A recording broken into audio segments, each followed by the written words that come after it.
So you're critical of fungicide use, right? It's a temporary smashing of the good fungi as well as the bad fungi. Fungi microbiome? Yeah. Like Right. fungicide. Side usually means death. So it's killing them all. It doesn't. Right. So if you're on your way to fixing your soils up or wanting to, that's cool. But these pathogenic fungi, they come back far faster than the good guys, Right.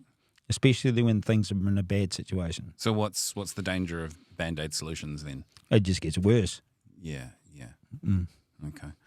The Student Science Award. A student later won an award for proving lime's effectiveness against eczema. Did that reinforce your beliefs? Oh, totally. I went and met up with her and had a good chat about the whole process and that. She was from Katikati, just down the road from us. And, it was the same thing. Her father was the dairy farmer and found that I heard the same thing about lime and they'd put it on, and she just went through a bit of a methodical process for us, the National Science Fair, and she won the award. Yeah. Well, that chapter really represents a trial by crisis, right? It is, absolutely. And what's more frustrating right now is that they're saying that they haven't solved the problem and they need more money to research this facial eczema problem. When I go, it is a part of a much bigger issue and you guys haven't even scratched the surface and you just want more money. Yeah. Well, I was going to ask you what's the most valuable lesson that you learned from that time, but I have a feeling something on the table relates to that as well. Well, totally. I mean, this is just another, it's sort of, I hope not to bore people too much about taking advantage of their own abilities and be able to do this. And this is a prime example. Like I've just had a water test off the bottom of the pond leaving the farm. We have 65 hectares that of water catchment leaves the farm. And, we're in this process where everyone's going, oh, we've got nitrate problems and there's this and there's that and there's all that. Well, it was 4 years ago, I went to the Organic Dairy and Pastoral Group conference in Christchurch at Lincoln University. And there were some really good speakers there about nitrates in the water and colorectal cancer, the effect of, over 2 or 3 parts per million that was starting to affect it. Studies in Europe in regards to that, the effect it had on E. coli in the water and how these sprays had caused these problems. There was another guy talking about, saying, look, we have such a resistance to our antibiotics. It's not safe to get in a lot of the water around Canterbury because the bugs, the E. coli that are with them, they can't treat them. Now, this is caused by our standard farming practices, right? And then, lo and behold, Mike Joy comes on, who was supposedly the world, New Zealand leading water scientist about nitrates in the water. And I totally agreed with him. I mean, there was nitrates at the Lincoln University. It was 5 parts per million in their groundwater right at the university. Whoa. And that is into their own university. At their own university, yeah. The girl, a bit embarrassing. The girl in front of me, she pulled out the paper, and I looked over and go, "Is that true?" Yes. Yeah. And she was going, "Oh shit." Then I listened to all this, and it's okay. So the highest at that point in Ashburton was 11 parts per million of nitrate.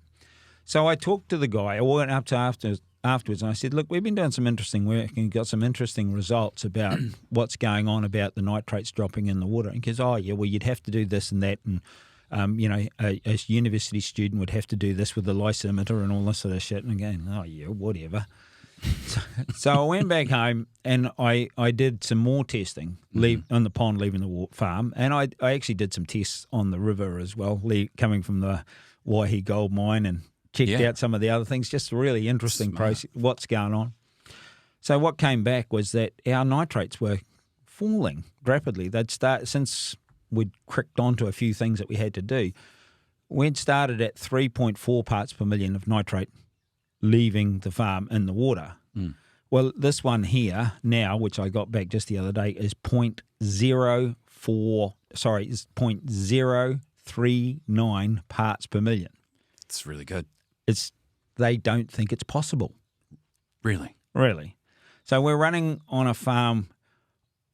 We have 77 hectares of grassland to run on it, and at the present stage we've got about 350 head of cattle on it. So we're not a low performance farm at all. Okay. We're right up there.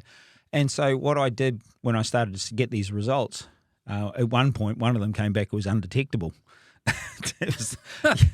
Yeah, I think they've lowered their rates because it was 0.05 or below was undetectable. So they must have upped their ante on their equipment. But we went back to Mike Joy and said to him, look, we're getting these results. Perhaps it'd be a good idea if you come, because if you really want to fix the water, we've got some seriously good solutions here. We're a high performing.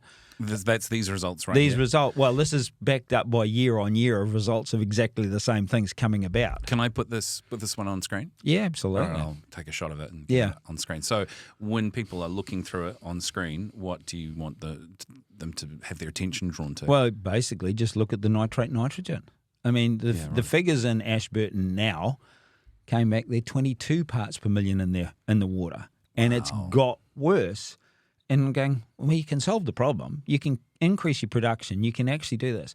But he has a massive aversion to farmers. And in the latest farming magazine, he wants to prosecute all the farmers for actually nitrate runoff instead of actually solving the problem. Right.